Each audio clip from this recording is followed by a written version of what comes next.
মৌসুমীর সংসারে সবাইকে জানাই স্বাগত। শুভ সকালের অনেক শুভেচ্ছা, অনেক ভালোবাসা। আশা করি আপনারা সবাই ভালো আছেন। পুরো ভিডিও দেখার অনুরোধ রইল সবার কাছেই। ভালো লাগলে একটা লাইক, কমেন্ট আর শেয়ার করে দেবেন। আর একটা কথা বলি, এটা কিন্তু শুক্রবার আর শনিবারের কিছু কিছু তুলে ধরেছি। সারাদিন যেটা করেছি সেটাই পোস্ট করেছি, কারণ গতকালকে আমি ভিডিও পোস্ট করতে পারিনি। তো এটা কিন্তু শুক্রবারের দেখছেন। সকাল থেকেই কিন্তু বৃষ্টি হচ্ছে আমাদের এদিকে দুদিন ধরে। তো আমি কিছু কাঁচা ধোয়া করে নিলাম। আর আমার তো এখন বারবারই বলি, মেলার এত অসুবিধা হয়ে গেছে, যেহেতু ছাদেরও সিঁড়ি হয়নি পৌরসভার ঘরে, আর এটা তো টিনটালি দিয়ে ওরকম প্রশ্নই নেই। সামনে যে জায়গাটা ছিল বা আগে যে উঠোন ছিল সেরকম এখন কিছুই নেই। যে সামনে ফাঁকা জায়গাটুকু আছে, যেহেতু দুটো দরজা জানলা সব কিছু পড়ে, তো মেলাটা খুবই মুশকিল হয়ে যায়। দেখেছেন, আমি একটু ক্যামেরাটা এরকম করে নিয়ে আপনাদেরকে বৃষ্টির ফোঁটাগুলো একটু দেখানোর চেষ্টা করলাম। তারপরে চা করি, চা বসানোর কাজ, চা খাওয়ার কাজ, খেয়ে নিচ্ছি। আর ওই যে অনেকেই জিজ্ঞেস করেন যে দিদি ওই ঘরে থাকেন তাহলে সুবিধা হয়, কিন্তু এই বৃষ্টির মধ্যে এই ঘরে থাকতে হয় কেন? এই ঘরেই আমাদের অনেক কিছু আছে, বা রান্নাঘরের যে জিনিস সব কিছুই আছে। তো এই বৃষ্টির মধ্যে দাঁড়িয়ে দাঁড়িয়ে এই ঘরে অন্তত এই কাজটা আমাকে করতেই হয়। আর এমনি সময় হলে ওই ঘরে গিয়ে থাকি, বসি, এটাই। তো দুপুরবেলার খাওয়া দাওয়া রেডি করছি। আর মা এই আমগুলো দিয়েছিল, তো সেটা খাওয়াও হয়নি আর আপনাদের সাথে শেয়ারও করা হয়নি। যেহেতু ফ্রিজে ছিল তাই ধুয়ে একটুখানি রাখলাম যাতে একটু গরম হয়, একদম ঠান্ডাটা খাবো।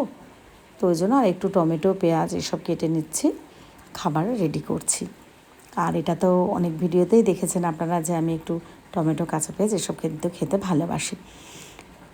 এবার তো রান্না করছি, সেটা দেখতে থাকুন। এই প্রসঙ্গে একটা কথায় আসি, বেশ কয়েকজন আমাকে অনেক কমেন্ট করেছেন, আমি সেগুলো এখনও তুলে ধরিনি আরজি করার ব্যাপারটা নিয়ে প্রতিবাদ করার জন্য। কিন্তু তারা একটা জিনিসই জানে না বা দেখেনি, যে আমি সত্যি কথা, আমার ঘরে টিভি নেই, ফেসবুক থেকে দেখি। কিন্তু ওই টাইমগুলোতে যারা আমাকে ভালোবাসেন বা প্রতিদিন আমার ব্লগ দেখেন, আর কিছু ভাই বোনও আছেন, তাদের সাথে ব্যাপারটা শেয়ার করেছিলাম। ঋষির স্কুলে একটা ব্যাপার নিয়ে মিটিং হচ্ছিল, পরীক্ষা, ঋষির জ্বর, তো কানে ব্যথা, দুবার করে ডক্টরের কাছে গেছি। এগুলো কিন্তু সবই প্রমাণ সাপেক্ষ, বা আমার পোস্ট করাও আছে।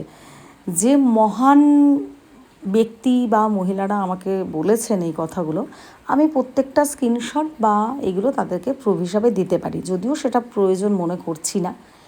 ফেসবুক প্রোফাইল আমার, আমি কি পোস্ট করব না করব সেটা কিন্তু সম্পূর্ণ আমার ব্যক্তিগত ব্যাপার। এরপরে আসি, যদি আপনাদের কারো খারাপ লেগে থাকে কথাটাতে, তো যারা ভালোবেসে বা সত্যি একটা কষ্টের থেকে বলছেন তাদেরকে বলছি দুঃখিত। আর যারা শুধুমাত্র ইন্টেনশন আমাকে ছোট করবেন বলে বলছেন, তাদেরকে বলি এই ফেসবুক প্রোফাইলটা কিন্তু এখন আর আমার নর্মাল নেই। আমি এখান থেকে দুটো পয়সা আর্ন করি। তো যারা আমার পুরনো ফ্রেন্ড আছেন বা পোস্ট এখনও আছে, একটা কাজের জন্য আমি প্রচুর পোস্ট করেছিলাম। হ্যাঁ, 2-4জন প্রচুর চেষ্টা করেছিলেন, ভাই বোনেরা অ্যাড্রেস পাঠিয়েছিলেন যে এইখানে যোগাযোগ করো, এইখানে যোগাযোগ করো, কিন্তু সেরকম কাজ হয়নি। কারণ সারাদিনের মধ্যে সকাল থেকে বেরিয়ে রাত পর্যন্ত ডিউটি করাটা অসম্ভব। কেন কি, ঋষি আমার কাছে পুরো থাকে, মেয়েও কিন্তু থাকে, যাওয়া আসা করি, ওর ডক্টর, বাইরের জিনিসগুলো সব আমিই দেখাশোনা করি। সেই জন্য কিন্তু আমি ওই কাজগুলো করতে পারিনি। দিনের পর দিন প্রচুর কষ্ট করেছি, আজ পর্যন্ত সেরকমভাবে বলতে পারবে না কারোর থেকে হেল্প নিয়েছি বা কিছু। বাবা, আমার বাবা, সেই ব্যাপারটা আলাদা। তো এখন এখান থেকে আমার 2 টাকা আর্ন হয়। আমি প্রত্যেকটা মাসে, যেরকম আপনারা কেউ কোম্পানিতে কাজ করেন, কেউ সরকারি করেন বা যে কোনো ডিউটি করেন, মাসের শেষে যখন মাইনার টাইম হয় অপেক্ষা করে থাকেন যে এই টাকাটা পেলে এটা করবেন, ওটা করবেন, আমিও কিন্তু সেরকম অপেক্ষা করে থাকি। যে আর আপনারা সবসময় বলেন ঋতিশার জন্য টাকা রাখতে বা ঋতিশাকে কিছু কিনে দিতে, ঋতিশাকে রেস্টুরেন্ট নিয়ে যেতে। যারা ভালোবাসেন আমি কিন্তু তাদের কখনো বিরোধিতা করি না, বা আমি সেটা করার চেষ্টা করি, আর সেটা করে আমি দেখাই। সেটা খাওয়ানো হোক, তার শাড়ি কেনা হোক, তার জন্য সাজার জিনিস কেনা হোক। তো যারা বিচক্ষণ তারা হয়তো আমার কথাটা একটু বুঝতে পারবেন যে হ্যাঁ, এই মানুষটা ঠিক কথা বলছে না। তো আরেকটা কথা বলি, একটা বোন একটা কমেন্ট করেছে যে আমি তোমাকে ব্লক করলাম। তো যারা ভালোবেসে আমার সবটুকু নিয়ে থাকবে থাকো, আর যারা ব্লক করবে তারা করে দাও। তবে একটা কথা বলি, যে বোনটা এই কথা বলেছে আমি চিহ্নিত করব না, তবে আমি ওই যে বললাম সব কিছুর আমি প্রমাণ দিতে পারবো। আমি যখন খুব কেকের অর্ডার নিতাম, ও আমাকে একটা কেকের অর্ডার দিয়েছিল, ইভেন প্রত্যেক দিনই বলেছে কিছু, মানে এরকম দু একবার হয়েছিল কেকের অর্ডার দিয়ে নেয়নি বলে না আমি কিছু অ্যাডভান্স নিতাম। তো কথাবার্তা হতো, তার সঙ্গে ফোন নাম্বারও ছিল, প্রত্যেক দিনই বলতো আজকে টাকাটা পাঠাবো, কালকে পাঠাবো, এরকম করে করে। তারপরে আমি কেকের চকলেট কেক ছিল, যারা কেক বানান তারা জানেন চকলেট কেক বানাতে প্রচুর জিনিস লাগে। চকলেটটাকে গলানোর জন্য দুধ লাগে, চকলেটগুলো লাগে, আরও চকলেট দিতে বলেছিল ওপরে ডিয়ার মিল্ক, মানে এরকম সাজানোর যে ডেকোরেশনের ব্যাপারটা চকো চিপস দিয়ে, সেগুলো সব কিনে নিয়েছিলাম। যখন বানাতে যাব, যদিও আমি বানাইনি, কারণ কি একটা কথা, মিথ্যা কথা বলা বা শোনা আমি একটু কম মানে পছন্দ করি। প্রয়োজনে অনেক বলতে হয়, সেটা আলাদা ব্যাপার, কিন্তু ওরকমভাবে নয়। তারপরেও যখন ফোন করলাম যে টাকাটা তাহলে পাঠাও, আমি তো বানাবো, তখন বললো যাচ্ছে না, গুগল পেতে যাচ্ছে না, এরকম সব ব্যাপার করে লাস্ট পর্যন্ত বললো যে কেকটা অর্ডারটা দেবো না, এরকম ব্যাপার। তো যদি প্রতিবাদ করার হয় তাহলে তো আমাকে, যে বোনটা আমাকে প্রতিবাদ করে ব্লক করে দিয়ে চলে গেছো, তো সেই বোনটা, আমি যারা শুনছো তাদেরকে বলছি, তাহলে তো তার বিরুদ্ধেও আমাকে প্রতিবাদ করতে হয়, আমাকে স্ক্রিনশটগুলো দিতে হয়, কি ফোনে কথা হয়েছে, কতবার ফোন করছি, 11th আওয়ারে যে ক্যান্সেল করেছে সব কিছুই মেসেজ, স্ক্রিনশট, হোয়াটসঅ্যাপ আছে। যদিও আমি সেটা তাকে, আমার এত বড় একটা পরিবারে তার ছবি বা তার নাম বলে তাকে আমি কোনো রকম জায়গা দিতে চাইছি না। আর এটা তোমরা যারা ভালোবাসো আমাকে, ভাই বোনেরা, তারাই শিখিয়েছ, দিদি যখন তখন কারো ফটো নিয়ে তুমি পোস্ট করবে না। তো তোমাদেরকে ভালোবেসে সম্মান দেওয়ার জন্য আমি সেটুকু করলাম না। তো এটাই বললাম যে সব সময় যে যার জায়গার থেকে না সবটা বোঝো, এমনও তো হতে পারে যে আমি একটা সংসার করি, একটা পরিবার আছে, সব কিছুই তো সেখানটা দাঁড়িয়ে সবসময় প্রতিবাদ করতে পারবো এমনটাও কিন্তু নয়।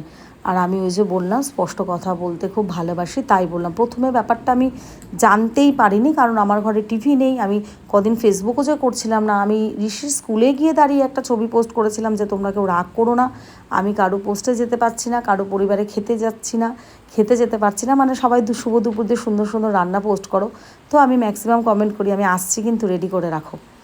তো সেখানটা দাঁড়িয়েও আমি যেহেতু করতে পারছিলাম না, তাই জন্যই আমি সেটা বলেও দিয়েছিলাম। তারপরে এত আন্দোলন কিসের, মেয়েরা বলো বোনেরা বলো, আর একটাও বোন আছে ওরকম বলেছে, দিদি তুমি এরকম করো, তাহলে তুমি কেন প্রতিবাদ করছো না? তো তাকেও একটা কথা বলি, আমার মেয়ে স্পেশাল বলে কদিন আগে আমি একটা খুব বড় করে একটা করেছিলাম, পোস্ট করেছিলাম, আমার মেয়েকে সেখানে মরতে পর্যন্ত বলেছিল।